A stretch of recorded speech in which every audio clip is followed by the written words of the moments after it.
She handed me a peach and said, "Taste the ripest one first." I didn't know that peach would change my whole life. 3 weeks later, I lied to my own mother about her. The orchard held secrets older than both of us combined. Someone was watching us from the tree line that night. My job was never about the fruit. It was about her land. I chose her.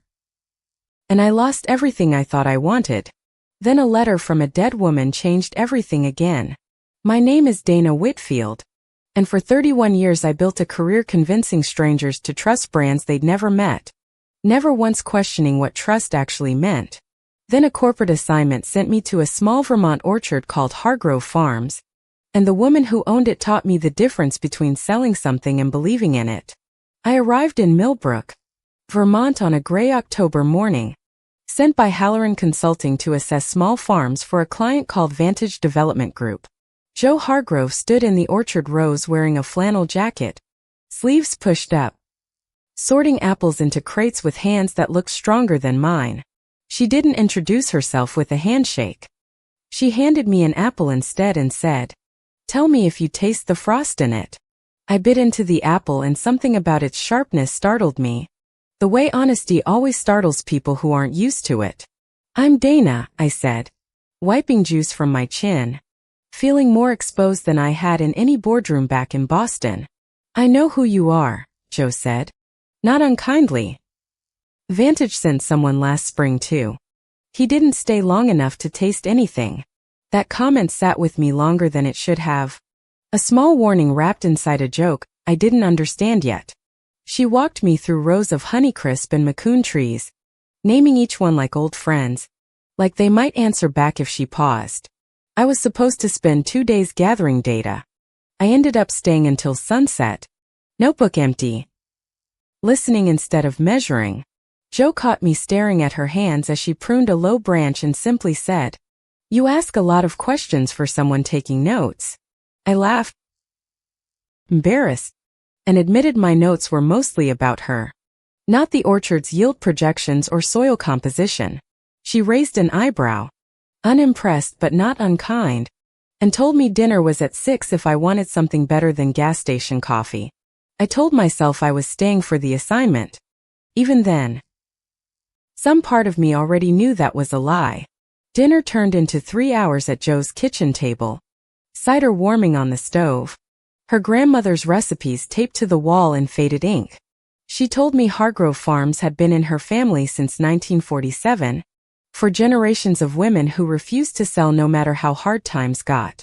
I didn't mention that my visit was the first step toward exactly that kind of sale, and the omission felt heavier with every bite. "Most people from the city can't tell a Cortland from a Gala," Joe said, testing me, sliding another slice across the table. I got it wrong on purpose just to hear her laugh. A low, surprised sound that made the whole kitchen feel warmer. By the second night, I found reasons to extend my trip that had nothing to do with soil samples or acreage reports. Joe showed me the oldest tree on the property, planted by her great-grandmother. Its bark scarred but its branches still heavy with fruit. "Everything worth keeping takes longer than people expect," she said. And I wondered if she was talking about the tree or something else. I called my fiancé Peter that night to explain the delay. He barely asked questions, already distracted by his own work in Boston. Something about that call, its emptiness, made the warmth of Joe's kitchen feel even more dangerous and more necessary at once. I hadn't told Peter about Joe, not because there was anything to tell yet, but because some part of me already sensed there would be. Each morning I woke earlier than I needed to, just to watch Joe work the rows before the rest of the world caught up. She caught me one dawn, coffee in hand, and asked if consultants usually watch their subjects like they were something rare and endangered. I didn't have a good answer, so I just handed her the coffee and let the silence say what I couldn't yet. Over the following days, Joe told me about Sarah, a woman she'd loved for 4 years before Sarah left for a life in the city. She said the orchard would always come before her, Joe said quietly. She wasn't entirely wrong, but she wasn't entirely right either. I asked if she regretted staying. Joe looked at the trees around us and said, "Some things you don't choose. You just recognize." I understood that more than I let on. Though I still hadn't said aloud the truth I'd carried since I was 19 years old. My mother, a pastor's wife in Dayton, Ohio, had built her entire identity around a version of me that didn't yet exist. I'd spent a decade constructing a life that fit her expectations. Fiancé, career, a future with no room for anything unexplained. Joe never asked directly about my life back home, but her questions circled closer each day. Patient the way frost is patient before it strikes. One afternoon she taught me to graft a branch, guiding my hands over the cut, her fingers warm against mine in the cold air. Neither of us moved away first. We stood like that a beat too long, both pretending it meant nothing at all. "You're careful," Joe said finally, stepping back. Careful people usually have a reason. I've learned not to push past it. I wanted to tell her the reason right then. Instead I asked about the apples, and she let me hide behind the question. That night I lay awake in the guest house listening to wind move through the orchard, thinking about how long I'd been holding my breath. My work deadline arrived faster than I wanted. Vantage needed a preliminary report on the orchard's value within the week. I stalled, telling my supervisor I needed more data, when really I needed more time in a kitchen that felt like the first honest room I'd ever stood in. Joe started leaving apples on my desk in the mornings, different varieties, never explaining, letting the fruit speak for whatever she wasn't saying. I began doing the same, leaving small things back. A book? A note? Nothing large enough to name. Everything large enough to matter. We fell into a rhythm that felt dangerously like courtship, though neither of us used that word. Not yet. Not out loud. One evening Joe found me crying quietly on the porch, overwhelmed by Peter's latest message about wedding venues I'd never agreed to. She didn't ask what was wrong. She just sat beside me, close enough that our shoulders touched, and let the quiet do its work. "You don't have to tell me," she said. "But you don't have to sit alone with it either." I told her about Peter that night, the engagement I'd said yes to out of exhaustion more than certainty, out of wanting to disappear into something expected. Joe listened without judgment, though I saw something tighten in her jaw when I described how relieved I felt whenever he traveled for work. "That's not what love is supposed to feel like," she said gently, and I realized I'd known that for years without admitting it. I didn't tell her the rest that night. The part about women, about the ache I'd buried under a decade of careful choices. But something shifted between us after that conversation. An honesty that made distance between our hands feel increasingly unnecessary. We started taking evening walks through the North Orchard, past rows Joe said her grandmother planted the year she buried her own husband. Eleanor never remarried, Joe told me. People in town always wondered why. I think I understand her better now than I used to. I asked what she meant. Joe just looked at me, steady and unhurried, and said some questions answer themselves given enough time. The following week, a storm knocked out power across the county, and I ended up stranded at the farmhouse overnight. No excuse to leave. We sat by candlelight playing cards Joe hadn't touched since her grandmother died, her competitive streak surprising and delighting me in equal measure. Somewhere around midnight, our laughter faded into something quieter, and I found myself studying the curve of her mouth instead of my cards. "You're not even looking at your hand," Joe said softly, setting her cards down, watching me with an intensity one felt in my chest. I didn't have a clever response. I just reached across the table and touched her hand, testing whether the moment was real. She didn't pull away. Instead, she turned her palm upward, laced her fingers through mine, and asked, "Is this what you want, Dana?" "Yes," I said, the truest word I'd spoken in years, though fear still lived right beside it, close enough to touch. She kissed me first, slow and certain, tasting faintly of the cider we'd been drinking, and every careful wall I'd built quietly gave way. When we finally pulled apart, Joe pressed her forehead to mine and whispered, I wasn't planning on this happening again. Not after Sarah. Neither was I admitted.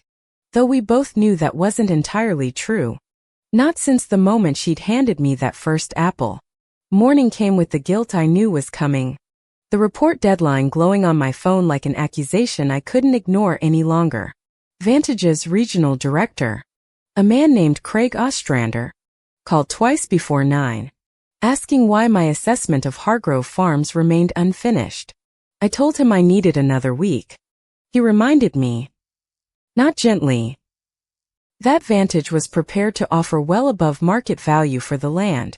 I hadn't told Joe the full scope of my assignment, only that I worked in agricultural consulting, a truth thin enough to hide behind. That omission sat in my stomach like a stone, growing heavier every time she looked at me like I was someone worth trusting.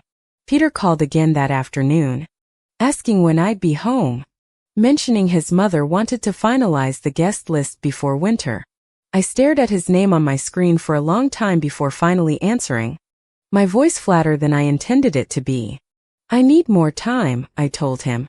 He asked if this was about the orchard job. I said yes, and meant something else entirely. Joe noticed the change in me that evening. The distraction. The way I flinched every time my phone buzzed on the counter. Something's wrong, she said. Not as a question but as a fact she'd already accepted about me. I told her it was work stress. Another half-truth stacked on the others. And I hated how easily the lie came out. The town of Millbrook, small and watchful, had already started noticing how often I stayed past sunset at Hargrove Farms. Joe's neighbor, an older woman named Ruth who ran the general store, mentioned to Joe that people were talking about her city guest. Let them talk, Joe said when she told me. Though I saw the old caution return to her eyes, the one she'd worn with Sarah, I understood that fear better than she realized. My own mother's voice lived permanently in the back of my mind, warning me about exposure. That weekend, my mother called to say she was driving up from Ohio for a surprise visit. Eager to see how wedding plans were progressing, panic hit me instantly. My mother arriving in Millbrook meant confronting two truths I wasn't ready to hold in the same room. I asked Joe if I could stay at a motel in town for a few days. She asked why. And I finally told her part of the truth. My mother doesn't know about any of this, I admitted. She doesn't know about me. Not really. Not the parts that matter. Joe's expression didn't soften the way I hoped. Instead, something guarded settled over her. A wall I recognized because I built the same ones. So I'm someone you hide, she said quietly. Not angry. Just tired in a way that scared me more than anger would have. That's not what this is, I said, though I understood exactly why it looked that way from where she stood. My mother arrived 2 days later, warm and overbearing, asking immediately about Peter and the venue and whether I'd lost weight from stress. I introduced Joe as the orchard owner helping with my work. And something in Joe's eyes went distant when she heard the word colleague. Over dinner, my mother mentioned casually that she'd always worried about women who never settled down, glancing toward Joe without realizing what she'd said. I watched Joe absorb the comment silently, her jaw tight, her hospitality never wavering even as the insult landed exactly where it was aimed. After my mother left for the motel, Joe finally spoke. I've heard that sentence my whole life. I didn't expect to hear it at my own table. I apologized. But the apology felt small against what had actually happened, against the years of silence I'd let define both our nights together. I can't keep being your secret, Dana, Joe said. I did that once already. I promised myself I wouldn't do it again.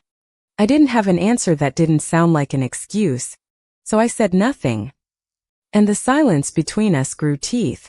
That night, alone in the guest house, I finally opened the Vantage folder I'd been avoiding, saw the number they planned to offer Joe. $14 million for the land, contingent on rezoning for a housing development that would clear every tree on the property. I realized then that my silence wasn't only about my mother or Peter.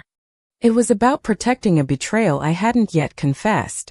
The next morning, Craig Ostrander emailed demanding my final report within 48 hours, threatening to reassign the account to someone less sentimental. I sat with that word, sentimental, and understood for the first time that it described exactly what I'd become. And I wasn't ashamed of it. Joe found me on the porch staring at my laptop, and something in my face must have given away more than I intended.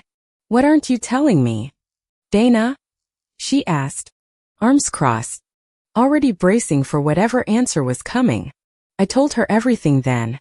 The acquisition, Vantage, the $14 million, the report due in 2 days that could end her family's legacy. Joe went very still. The kind of stillness that comes right before something breaks completely, irreversibly, without warning. "You've been in my kitchen for a month," she said, voice shaking, eating my grandmother's recipes, while deciding how to price her grave. "I never planned to write that report the way they wanted," I said, though even I could hear how hollow it sounded now. "But you didn't tell me," Joe said. "You let me fall for someone who was quietly appraising everything I love for a paycheck." I reached for her hand and she pulled away. The first time she'd ever done that. And it hurt more than any words could. "I need you to leave," she said quietly. "Not forever. Just tonight. I can't look at you and think about both things at once." I left the farmhouse in the dark, driving to the motel where my mother was staying, feeling like I'd lost 2 lives in one evening. My mother noticed my swollen eyes immediately and, for once, didn't ask about Peter or the wedding, just handed me a tissue and waited. "You love her," my mother said suddenly. Not a question. And I froze. Certain the conversation I'd feared for years had finally arrived. I didn't deny it. I was too exhausted to keep building walls that had clearly already fallen down around both of us. My mother was quiet for a long moment, staring at her hands, before saying words I never expected to hear from her. "My sister Carol wasn't just my college roommate," she said softly. "I loved her too. Once. Before I chose what felt safer." I stared at my mother, stunned, understanding suddenly where some of her fear had always come from, and how long she'd carried it. "I'm not saying it to excuse what I said to Joe," she added. "I'm saying it so you know I understand more than you think." I barely slept that night, replaying Joe's face when she said the word betrayal, understanding I'd earned every syllable of it. By morning, I'd made a decision that surprised even me. I would not write the report Vantage wanted, no matter the professional cost. I drove back to Hargrove Farms at dawn, uninvited, and found Joe already in the orchard, sorting apples with red-rimmed eyes of her own. "I'm not here to ask forgiveness yet," I said. "I'm here to show you I meant what I didn't say clearly enough before." I handed her a printed copy of the report I intended to submit, one that recommended against acquisition, citing the orchard's irreplaceable heritage value. Joe read it in silence, her expression unreadable, before finally asking, "And what happens to your job when you send that?" "I don't know," I admitted. "But I know what happens to me if I don't send it. And I can't live with that version of myself." She didn't forgive me on the spot, but she didn't ask me to leave either. And for now that felt like enough ground to stand on. That afternoon, I called Craig Ostrander and told him directly that Vantage would not be receiving a favorable recommendation for Hargrove Farms. His tone shifted instantly, cold and clipped, warning me that refusing the assignment could end my career at Halloran Consulting entirely. "Then it ends," I said, and felt something unclench in my chest that had been tight since the day I arrived in Millbrook. Within an hour, I received a termination notice by email, effective immediately, along with a request to return my company laptop. I sat in my car outside the orchard gates, laughing and crying at once, lighter than I'd felt in years despite having nothing left. That evening, Peter arrived unannounced. Having tracked my location through an app I'd forgotten was still connected to his phone. He found me at Hargrove Farms, and the confrontation that followed exposed a truth I hadn't seen coming. Not from him. I always knew, Peter said flatly. I knew about you before we even got engaged. I thought I could fix it by loving you enough. I stared at him. Done. As he admitted he'd seen messages years ago. Evidence of a college relationship I'd buried and never spoken of again. You used my silence, I said slowly, understanding finally why our relationship had always felt like performance instead of partnership. I loved the version of you that fit my life, Peter admitted. I just hoped. Eventually, that version would become real. Joe watched the entire exchange from the porch, arms crossed, saying nothing until Peter finally left, tires spitting gravel down the long driveway. That's the man you were going to marry, Joe said quietly. Not cruel. Just processing everything unraveling in front of her at once. That's the life I was going to disappear into, I corrected her. Before you handed me an apple and ruined all my careful plans. Something in Joe's expression cracked open then. Not full forgiveness, but the first real softness since the night I'd confessed everything. That night, a hard frost warning hit the county, threatening to destroy the late harvest before it could be picked and sold. Joe mobilized immediately, calling neighbors, setting up wind machines and smudge pots throughout the orchard to keep the cold from settling into the trees.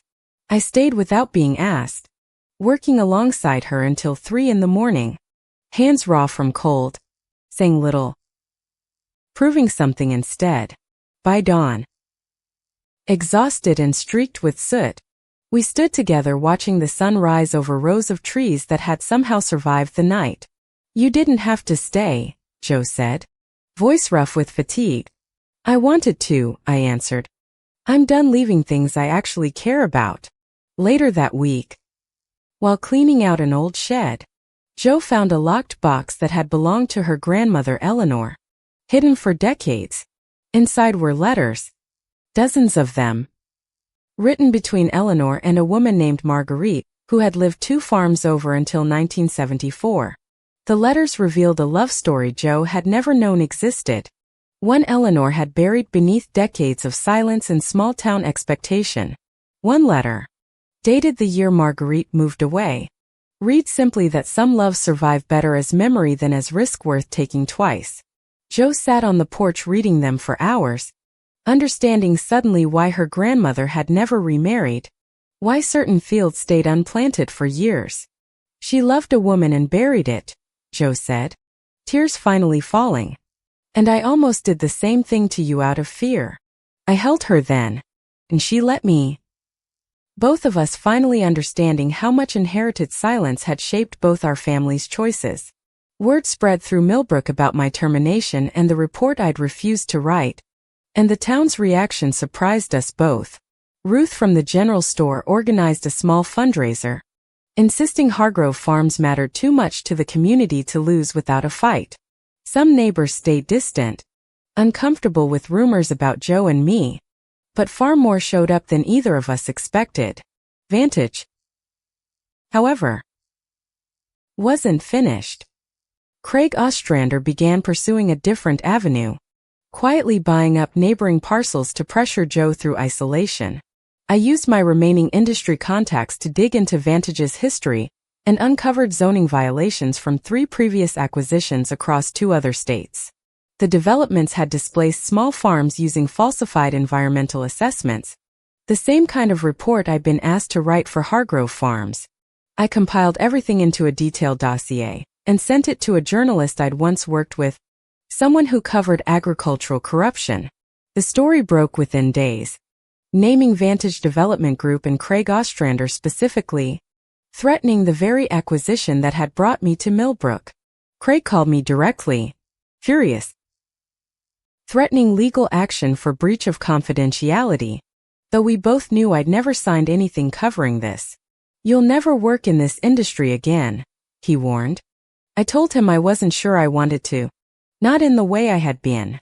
Joe watched me handle the fallout with something like awe, later admitting she hadn't expected the version of me fighting this hard for her. I told you I was done leaving, I reminded her. And this time she believed me completely, without hesitation or doubt. The public pressure forced Vantage to withdraw its offer entirely, citing reputational concerns, though everyone in Millbrook knew the real reason. Hargrove Farms was safe, at least from that particular threat. Though Joe and I both understood other challenges still waited ahead of us. My mother extended her stay in Millbrook longer than planned, spending afternoons with Joe learning to prune trees. Slowly. Awkwardly. But genuinely trying. One evening she told Joe about Carol, her college roommate. The choice she'd made decades ago and regretted more than she'd ever admitted. "I don't want Dana making my mistake," my mother said. "I want her to choose the harder, truer thing while she still can." Winter settled over Millbrook, and with it came the annual Harvest Festival, an event Hargrove Farms had hosted for over 70 years. Joe asked me to stand beside her at the festival, not as a colleague or a guest, but as exactly what I was to her.